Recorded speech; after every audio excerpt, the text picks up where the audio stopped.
Gang violence touches the lives of almost everybody in one way or another.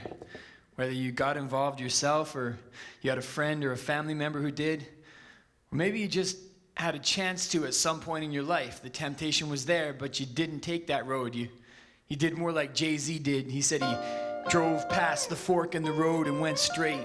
Well, tonight we're going to share the stories of some people whose lives were touched by gang violence, both from the inside and from the outside, because from the outside looking in, it's looking like a bunch of poisonous, bad choices, but look again. From the outside looking in, it's looking like a bunch of bad choices, but look again, and take a closer look at a kid at a crossroads, trying to figure whether to run and risk it or walk slow, whether to act out, get high, get blacked out, whether to fight back or back down. Now try to make it a clear-cut case of right or wrong. Rob people with a gun or get a pen and write a song. A rap song about robbing with a gun. Take two actions and try to pick the better one without knowing a single thing about the circumstances, the local opportunities for personal advancements, plus dangers, threats, the family situation, the violence the kid has seen, habituation. Now try to decide if you would have made the same choice. Stay quiet in the face of oppression or make noise, but make it in which direction? Against the gangsterism, against the system, become a stand-up right, tax-paying citizen, or be a drug-dealing thug stealing from the innocent. Crossroads.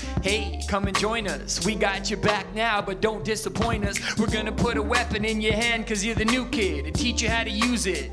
Power seduces anxious mothers at home making suppers. Gangs infiltrate the suburbs, strength in numbers. Teachers and police speak of disincentives, like you could be a casualty or see a prison sentence.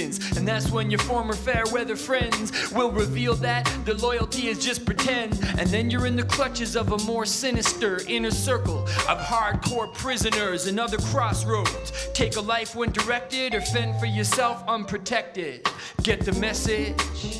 But in the depths of it, that's where the most difficult questions live. That's the place the transformation occurs, when the bleakness of it all is scraping your nerves and you swerve and completely change directions. But you ain't gotta be in that place to take perspective, cause your mind is a place in itself, and you can get the vision with a little help. Cause from the outside looking in, it's looking like a bunch of poisonous bad choices, but look again. From the outside looking in, it's looking like a bunch of bad choices, but look again. From the outside looking in, it's looking like a bunch of poisonous bad choices, but look again. From the outside looking in, it's looking like a bunch of bad choices, but look again.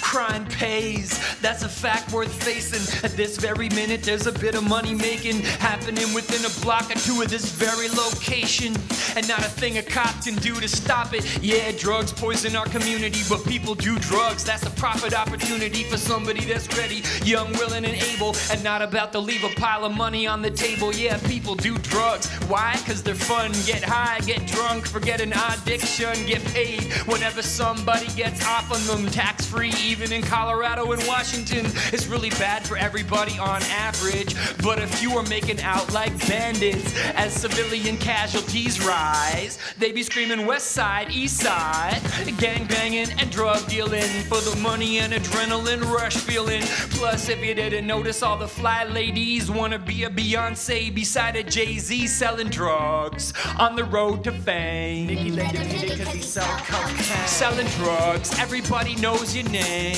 Nicki let him hit it cause he sell cocaine. Selling drugs, but it's a loaded game. Nicki let him hit it cause he sell cocaine. Selling drugs all day, it's the only way to get rich real quick. Cause he sell cocaine. She was young and really sexy. She liked guys who did things that are risky, not stupid things, high stakes things where you die or get the high takings. Time's wasting, young eyes gazing at the high life, skyscrapers and wine tastings.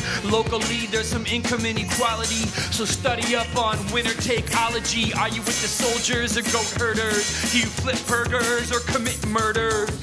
Or do you try to walk a middle path between victim and perpetrator of wrath? Every choice is a risk. Stick to the facts. The middle class is a thing of the past. Do the math.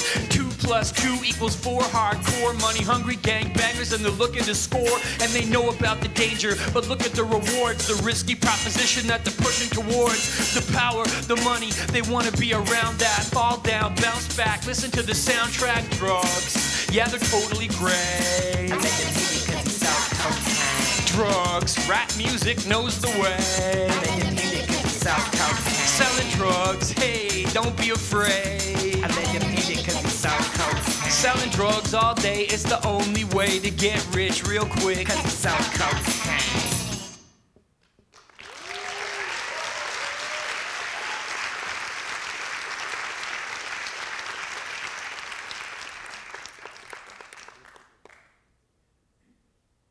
I seen almost everything.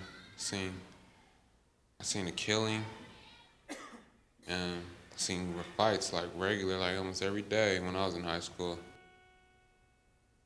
There was like a rumble at school. Both of the gangs, they were fighting against each other. I saw like 3 guys get stabbed. One guy I saw hit him. The guy went back, boom, hit his head on like this cement block, and he didn't get up. Well, one of the times, there was like this murderer, and he broke into our backyard, and he was hiding in our bushes and stuff with a gun, and I don't know, it was scary. I have experience with gang things because my uncle, like, he wanted to be jumped in, so he got jumped in. And one time, we were at the mall, and like, a whole grunt, it was like 20 of them, and it was just me and my uncle. And like, me and my uncle just kept on walking. It was like, please get out of my way. And all of a sudden, they just started jumping them. And like, I was screaming for help. I was like 10, 11 years old. I didn't know what to do. I started screaming. I was crying. And like, all of a sudden, here comes a whole bunch of police. And like, the police didn't want to do nothing because the other people had like knives, and my uncle finally got up from like when he got jumped by him, and like he took one of them and he cracked one of the dude's necks. And I was like, ugh, that's nasty, Uncle. And he was like, well, I don't know what to do. Yeah, like one time, like some guy, he wanted to fight me, and I didn't know, and he set up a fight. A lot of it is because it was fight back or just get beaten into the ground.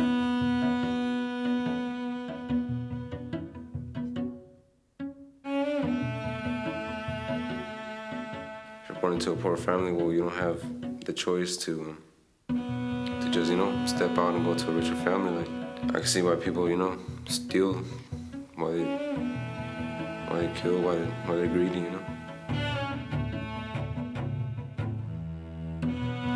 I'm telling him all my family members are all drug addicts. I mean, it's all drug related.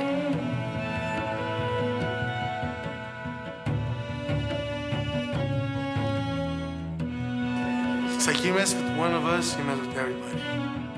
You're either with the group or you're singled out, and it sucks. Because when you're getting beat up, it's not that fun, but like when you're helping people beat somebody else up, it's kind of fun. Like, you love it. You like doing what you do. I mean, you feel strong, you feel powerful. You think people riding around shooting people or hurting people, they think it's fun. They think they've done this for so much, they think it's a normal thing to do.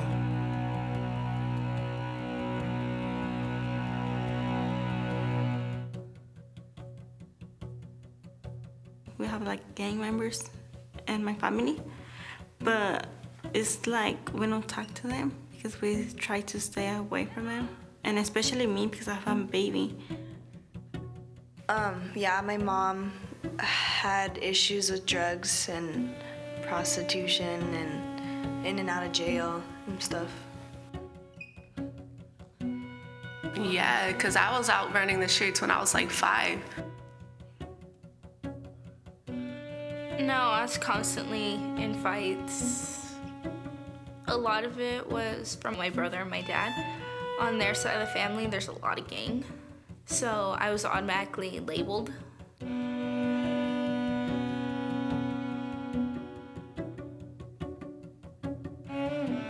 never got my childhood. I had to be a mom basically since I was 7. You learn out there the way street life is. If life gives you a hard time, you know, throw something harder at it.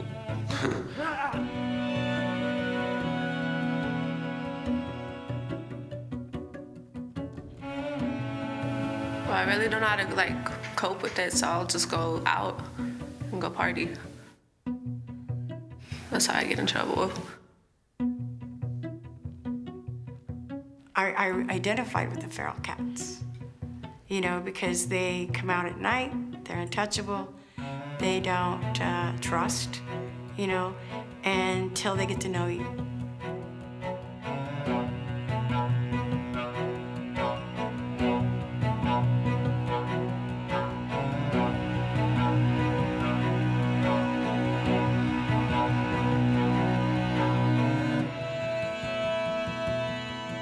Just everything was going haywire. Turn my mic up louder. I got to say something. Lightweight, step it aside when we're coming. Feel it in your chest, the syllables get pumping. People on the street, they panic and then they start running.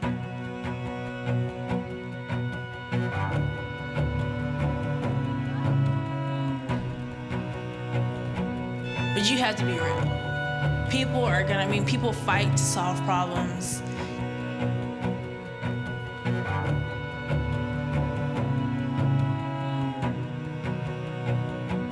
You get influenced. Half the people that are in gangs don't even know their history, or like they don't know nothing. They're just little kids wanting to. I think it's because some kids feel lonely, you know?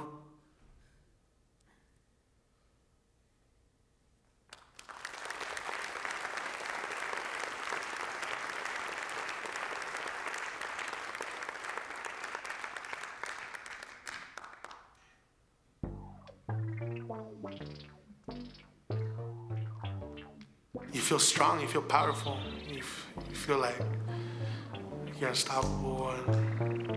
It's like you mess with one of us, you mess with everybody. Put it just like that. He heard a rumor that a man wants to test him, and it was no hesitation, no question.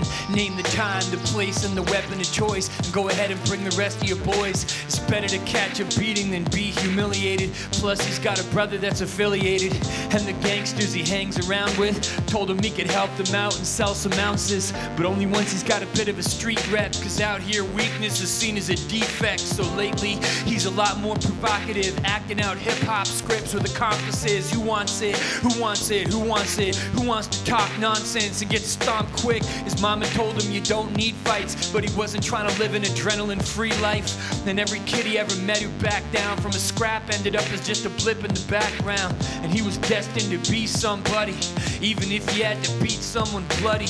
He was happy to keep the peace. Yeah, he could be a good kid for weeks and weeks, but any disrespect would unleash the beast. His pops could have stopped him, but he's deceased. Welcome to the arms race, where there's no replacing a loss of face. Welcome to the sweatbox, you gotta get back up just to make the threat stop. Welcome to the conflict zone, where nobody's making it on their own. It's not safe to be walking home, so lock and load. Now word on the street, there's a man wants to test him, and if he isn't ready, then he's gonna get questioned again and again, and eventually set a precedent and get the rep of a victim instead of the rep of somebody never to be trifled with. Cause nowadays no one fights with fists. You're gonna fight with a sense of righteousness against some guys with knives and ice picks? Nah, survival is imperative, hell of a lot more so than fairness is. Preparation is the opposite of carelessness. It's better to be ready to die than scared to live. It's not a problem that guns couldn't solve. Guns get involved because guns get involved. The trigger's a pleasure switch, and when you press it, it's awesome. But it was just a precaution. He got it from his older brother's homie Dexter, who's a gangster, just part of his network. He's respected for his rep and for his net worth. Plus he's connected inside like an expert. He kept it loaded though he didn't plan to use it. Dex told him to hold it for a bit cause it was boosted, so he held it in front of the mirror with a toothpick. On the grip was a crucifix. Welcome to the arms race, where there's no replacing a loss of faith. Welcome to the sweatbox, you gotta get back up just to make the threat stop. Welcome to the conflict zone, where nobody's making it on their own. It's not safe to be walking home, so lock and load. Now word on the street, there's a man wants to test him, but the outcome is still a question. The physical outcome breaks a nose, but the one that really matters is reputational. They call it a trivial altercation, but ain't nothing trivial about loss of face when face is the currency you currently trade in. Why seek a simplistic explanation? Why you gotta act like that? His young cousin who's a dancer said, but his plans were set. She just couldn't understand why he has to answer the threat. He can't rest until the challenge is met and the cancer spreads. The streets talk and he went to the spot like he was sleepwalking, but he was not gonna risk it and go solo. His enemy was part of a local crew that's known to go loco. You pick a fight with any one of them and it's with everyone they're tight with. So he arrived with a couple of sidekicks, packing the pistol that was loaned to him by Dex. Escalation is inevitable when you're not the only one with a trigger to pull. The sun set on a blood-encrusted street and two young men in custody. Freeze!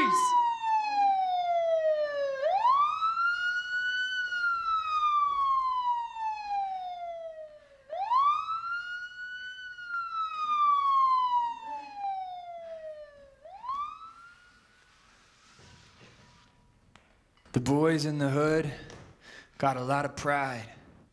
They got a lot of fight in them, like a pack of young lions. And pride is a good thing until it becomes a trigger for gun violence. Nobody's feeling a lot of pride at the sound of a mother of a young son crying, or the sound of their friends saying, "Help, I'm dying." That's when the pride turns into stunned silence. That's when the pride turns into stunned silence.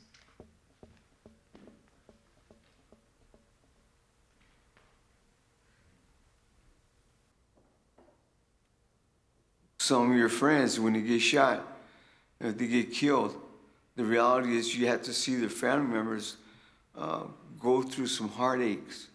You know, the pain they go through, the moms, their dads, grandmas. Everybody goes through some type of hurt, even their friends. You know, and for what? You know, to make a point that you're tough.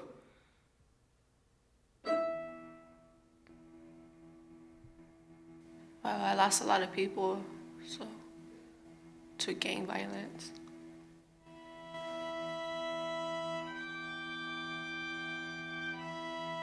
It's a journey of grief, entering the door of deep grief. Calls were coming in. My son wasn't home. And is it true that Steven was shot last night? That's what I heard. No, don't say that, you know, and my whole body just starts to tremble. And I'm frantic and by myself. And phone calls are still coming in. My husband drives up and I run to him. I run to the car and I tell him the news. They said that Steven was shot. I got a phone call. What? And he's like, no. And I hugged him. Everything like a boom in your stomach.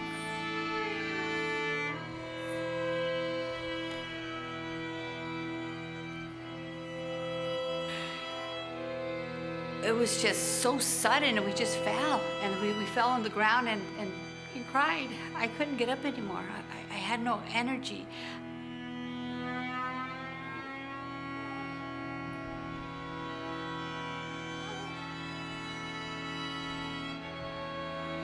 That was when the grief, that unknown, intrusive, it's so cold and intrusive. It's unfriendly, that door that just opened up on me. Just dropped in it, like pushed through it.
I remember the people in the funeral home, all the friends, the girls, the friends crying. They're all gone and you're left alone.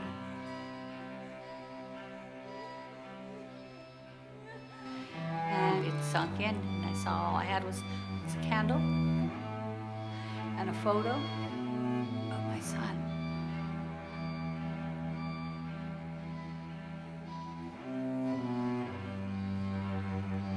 I was not afraid.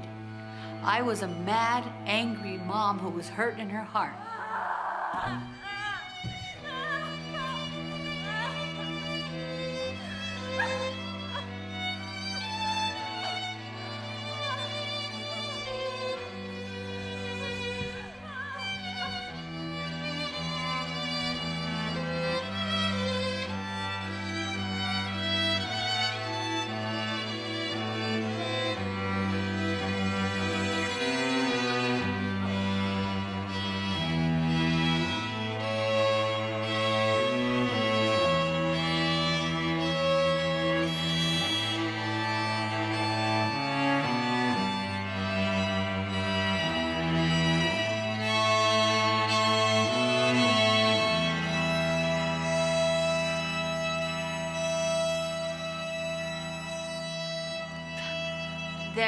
There's so many like myself.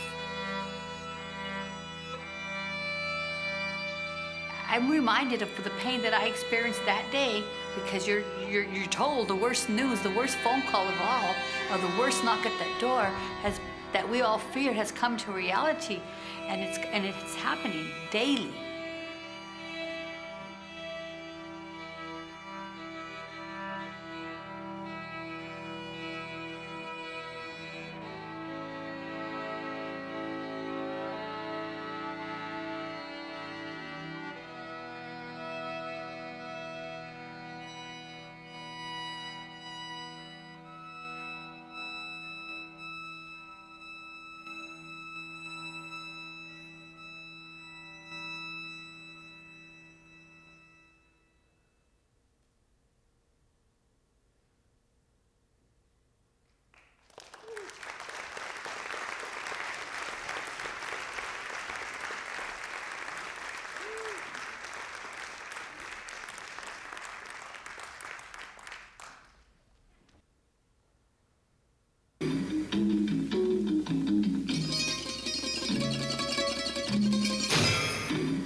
They were kept separate and peppered with questions by detectives.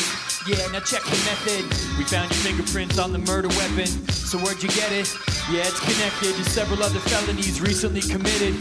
Tell us how you became acquainted with the victim and who pulled the trigger. Your accomplice said it was you who did it. Yeah, he confessed it. Now cooperate and you'll get a reduced sentence. Otherwise, life in prison if convicted. The pressures never let up. They both get the same speech, the same setup. The victim ain't got nothing left from the head up, but the shooters are trapped in a prisoner's dilemma. A prisoner's dilemma. That's a game with no winner. Each knows the deal. The streets have a code. Simple, goes like this: don't squeal. But if you don't and your partner does, then he walks away and you stay locked up. And if you talk and he stays mum, then you walk away and he's the caged one. And if you both snitch, then you both do a stretch. But it's not as long as if only one defects, so it's best if you both just zip. But how can you trust that he won't flip? I mean, if he talks, then you better, but he's thinking the same, and that's a dilemma. The only way he could really be trusted is if snitches always met with street justice. Suspect witness, don't come outside. You might get your wig pushed back tonight. In a cell, you have time to contemplate. How do you make people want to cooperate? Snitching could get you up out of the cell, but crime is a similar kind of betrayal. From the perspective of innocent citizens, criminals fit the description of snitches, and vigilance means you phoning a tip. So either you're snitching or going legit. When it's locked up in boxes, a prisoner's mind explores paradoxes, loyal to gangs or civil society, questioning why you were living so violently. But here in the yard, society's on the wrong side of the bars. And as soon as he's sent up, a prisoner faces some other dilemmas. As soon as he's sent up, a prisoner faces some other dilemma. The prisoner's dilemma is a classic paradox. You got two people locked up for the same crime, and they're both given the same option: cooperate or defect. Cooperate in this case means with each other and stay quiet. Defect means rat the other guy out. You walk away, he suffers the consequences, right? The incentive is for you both to defect, but it's worth for you both. It's kind of the same options people have on the outside, actually. Cooperate with the community or defect and do crime. Benefits you, worse for all of them. Strong incentive to defect. Of course, once you get on the inside, defection means bailing on the prison gangs. Different incentives, different consequences. Same choice, though. Cooperate or defect. Cooperate or defect. Cooperate or defect. At the age of 13, I was incarcerated for stabbing another young man. I served a year in juvenile hall, came out and was celebrating with my homeboys. And we came across our rivals at a park. We ended up having a gang warfare fight. I committed a crime that got me incarcerated at 15, and I didn't leave prison until I was 24.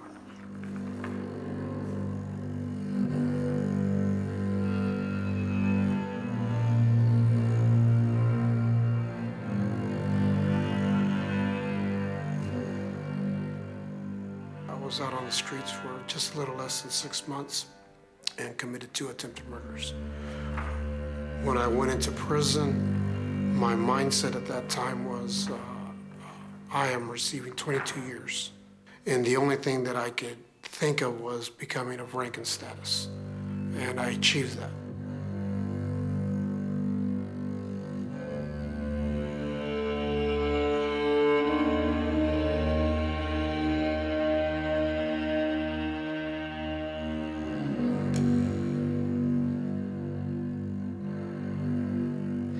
Because there is what we call social status in prison.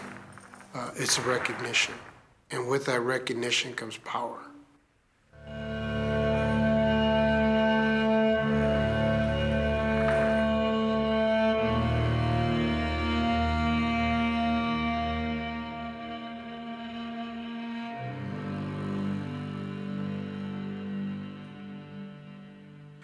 It is a strong thing when you can tell another inmate to go take that man's life, and he does it without question.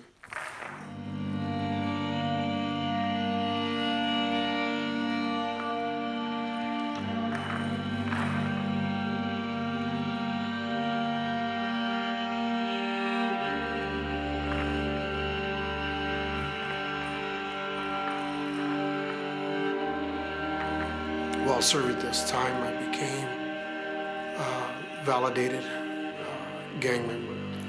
I had been sent to segregated housing units. And in this institution, you have the only thing you have is boxers, socks.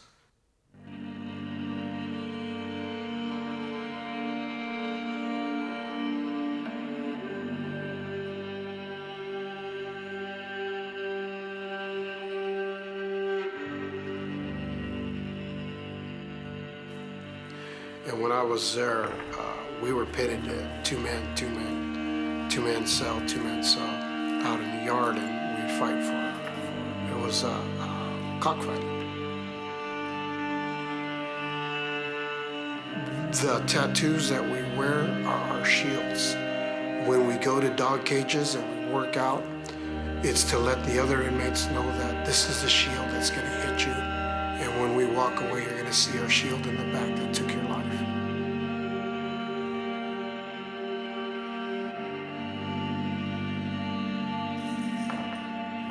I've seen men burnt to death. I've seen men stabbed in faces and eyes. I've seen throats slashed.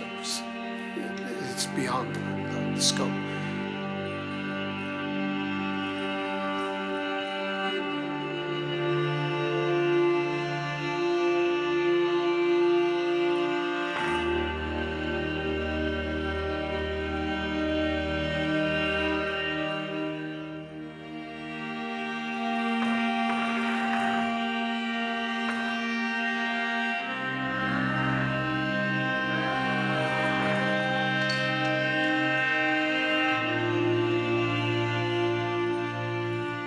we use is our language, we use our culture, we use our history to entice these young men. And once we get them in, it's a commitment for life. And the only way out is sangre ba sangre, which is blood out.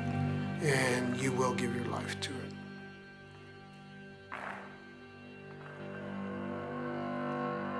Our movement is about supply and demand of drugs. Our movement is about controlling these streets and controlling the penitentiaries in the state of California. And how we do that is we manipulate, we utilize every individual that becomes part of this movement.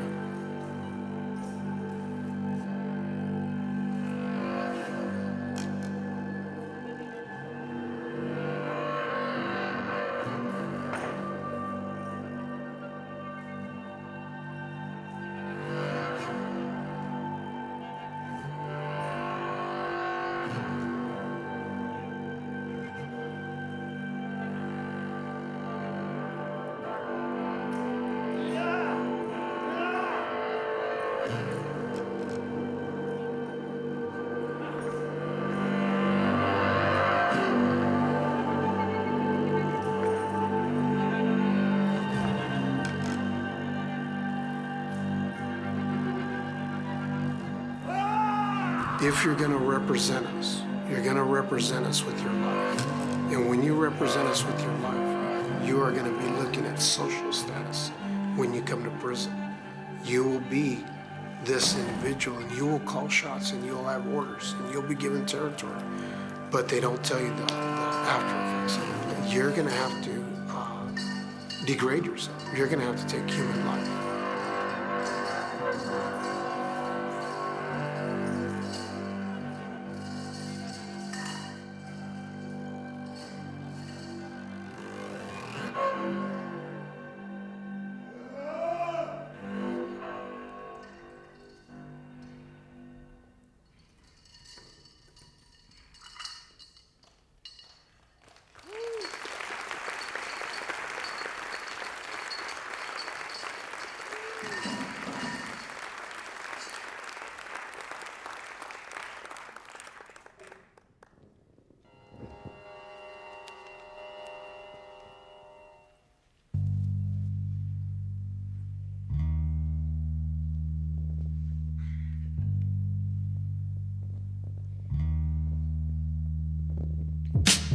Nature is a cold killer, and he's a part of it. No place for martyrs in a Darwinistic argument. He's carving at the joints, tearing into the cartilage, digging like a wasp into the maggoty heart of it. His offspring will eat you from the inside, in spite of your infinite agony. And never think twice. You have more chance of persuading a fox not to slaughter chickens than you have of backing him down from competition. He's the killer that you could have been. A man is a gladiator in a pit. Once you push him in, your mind boggles at the non-stop squabbles. But it's not cause he's godless or heartless or lost marbles. It's just cause he's gotta conquer. He wants it, he's unstoppable, optically watching you through Genghis Khan goggles. And why is he so insane? That question is so inane. He refrains from killing every day. He shows restraint. See what happens if you put 100 chimps on a plane. It's the peaceful side of people that's a trick to explain. He's been part of a gang, part of a cartel, part of an army. He's a killer, but his charm is disarming. He spent a lifetime giving and taking assignments, and now he's trying to step away from the violence. He could feel the taboos and social violations bubbling away in his brain's vile basement, but he's trying to face them, identify and replace them. He knows he's a man on the brink of annihilation. His mind is racing. He's been the target of some shots, but all he wants now is to discard the mental rot and elect some extra doves into his parliament of thoughts, instead of always following the arguments of hawks. But how? How does a man break a vow that he swore with the words blood in, blood out? Chicka, blah.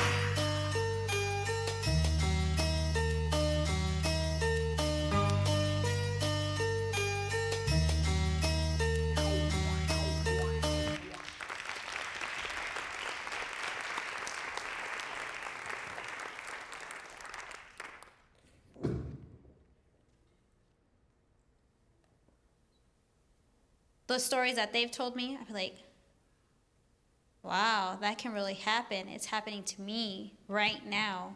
They're beginning of their story. I don't want to end up like them. Yeah, I've done things that I am not proud of. I still have dreams about it.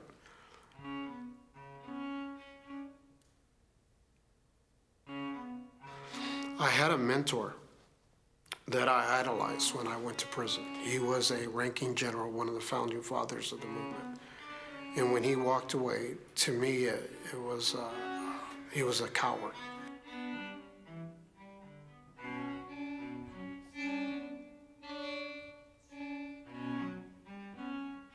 After suffering the loss of my wife, whom I met through an inmate that I was very, very close to, she came to see her brother before his final days. He was killed in a prison riot. She was killed on her way back.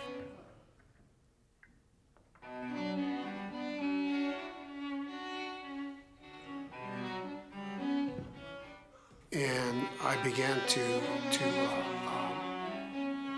understand for the first time in my life that loss. I have lost my father when I was in prison. I felt nothing. When I finally was able to allow my heart to find that love, I lost it.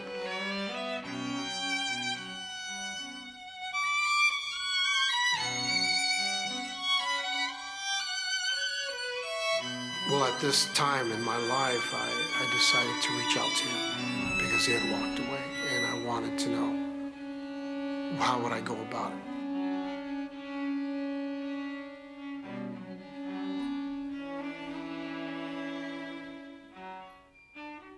I started studying with monks on centering myself, and I started meditating. I started analytically looking at my life and seeing the damage that I controlled and the damage that I've caused. And I wanted to be a positive energy in this world, so I started giving back, and I walked away from the prison movement. He taught me the presence of God.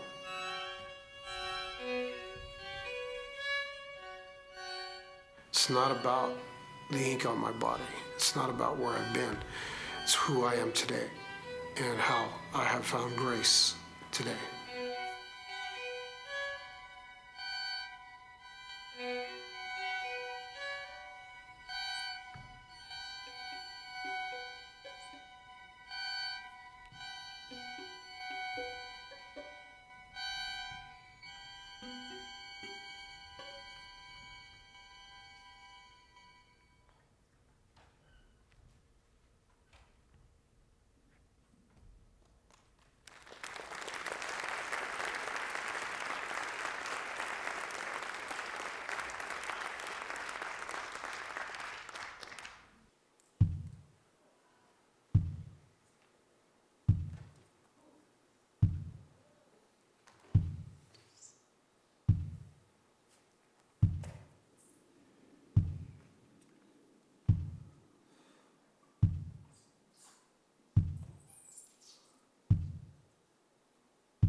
And now I come to a greater understanding that life is precious. And I've met my wife, and I found an amazing love that is far different than I've ever imagined. I was afraid of love, and even when we first started going out and stuff, it was new. She's my soulmate, and she allows me to be who I am. You know, I have someone in my life that really gets me. My biggest dream is to make my younger son more aware of seeing a brighter future for himself. What I learned from here was that I can do it, that I can achieve it. Now it's just, everything I did back then, now it makes me think, like, why couldn't I think like this like 2 years ago or 3 years ago? Art is my serenity. It's my way of dealing with the madness in my life. What I draw now is about those that are being in prison, those that have lost their lives, those that are being manipulated into giving their lives. It's a sense of expressing oneself, whether it be dancing or whether it be drawing or whether it be singing, whether it be music, you know. Music helps me basically express my emotions in any way I possibly can. Pastels and just pencil. It's just what, like, I'll do it when I'm stressed out or when I'm feeling sad. I learn to focus on one detail. And sooner or later it'll get done, sooner or later. Well, I've always danced. That's like my getaway from everything, is to dance. Poetry has made me a better person. Makes me feel like a bird, you know? Makes me feel like I'm free. Like I finally spread my wings and just fly.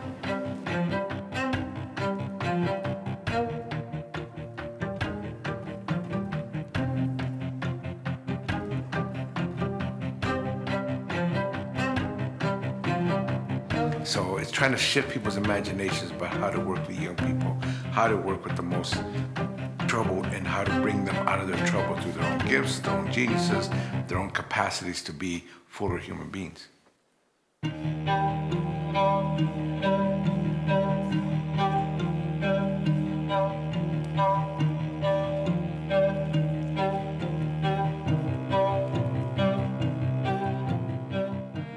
I'm a strong believer in God. I'm a strong believer in the path to the divine. I believe that we can put an end to the madness that is hitting our streets. I think we need to work very hard to challenge the very system that engenders all of this. I don't think none of this is an accident. The community, us residents as a whole, yes, they can change this if we would come together, be united, because when you're united, you become strong. So my hope is being able to be an instrument or to be a person that can influence somebody else's life to go in a better direction. There's one way of cutting off the head of the snake. And the way you cut the head of the snake off is education. They're changing for the better because they're being worked with, they're being nurtured, they're being cultivated, they're being taught, all kinds of things. It's a threshold time. The doors open up. And of course, if you don't go through those doors, you can close down.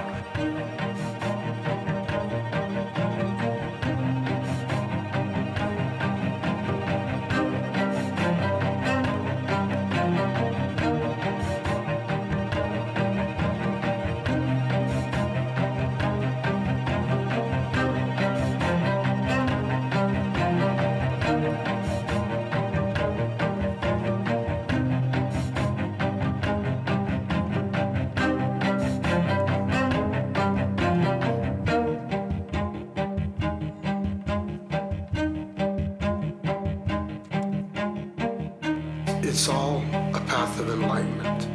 And how you find that path of enlightenment is how you find it.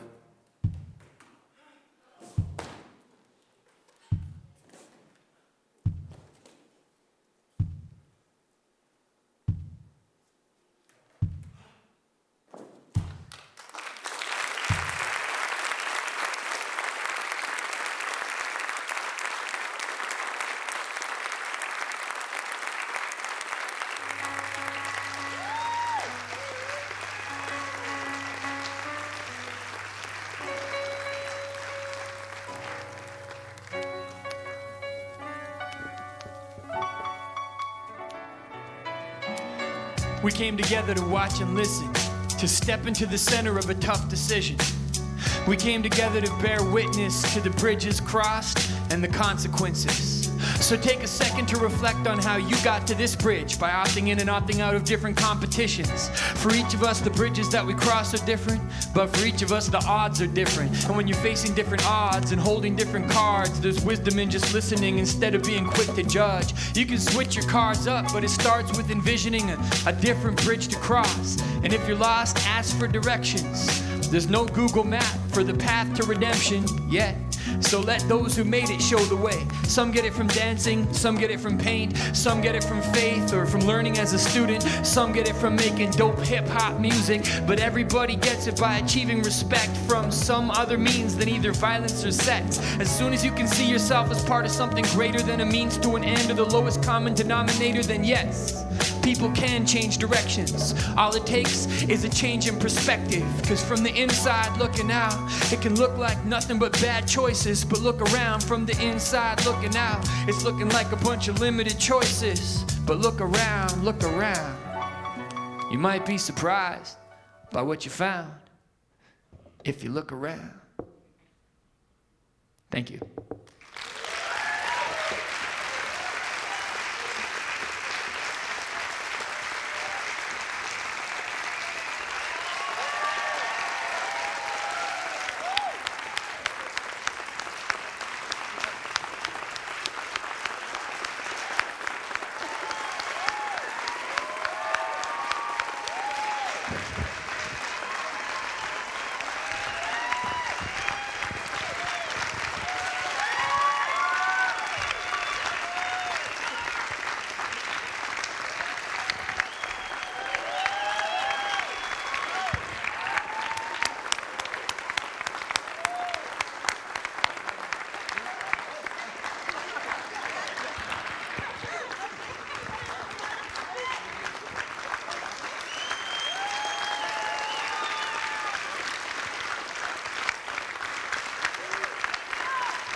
So I lost my shoe.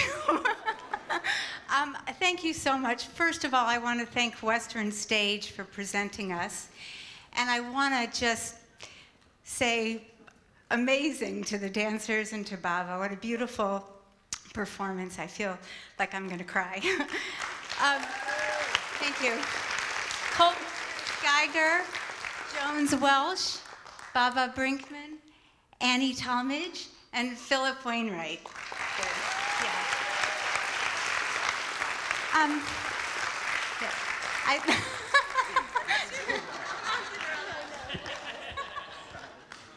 Okay. Okay. Thank you. Cinderella. So I'd like to call two people to the stage who are very important to this work.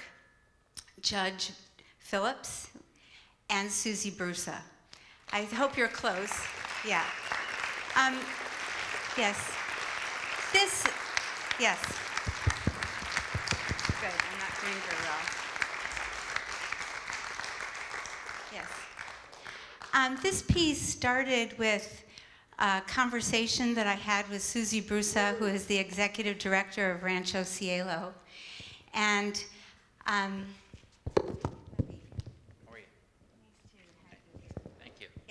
come here.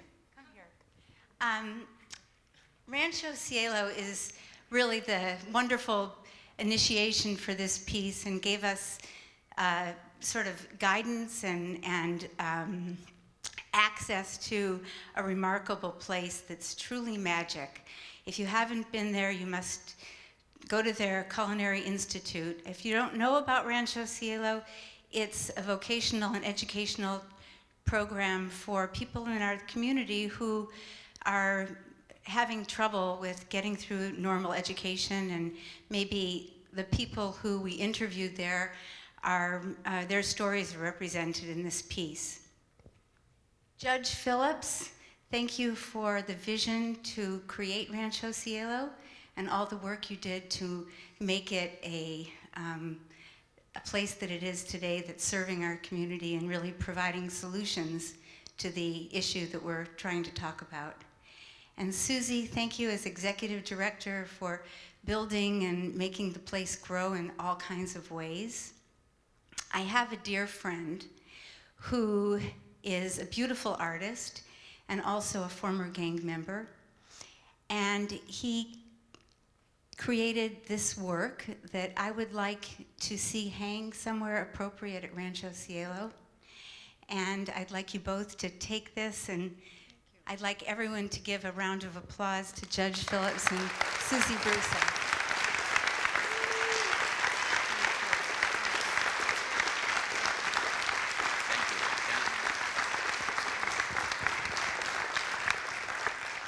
It was sitting on the bench for a lot of years and seeing young people just going the wrong way, and they just didn't have the right opportunities. And so that's why we started Rancho Cielo. I got frustrated on the bench, and I said, well, we got to do some of the right things and give them the right alternatives. And all they needed was a little hope and hope for the future.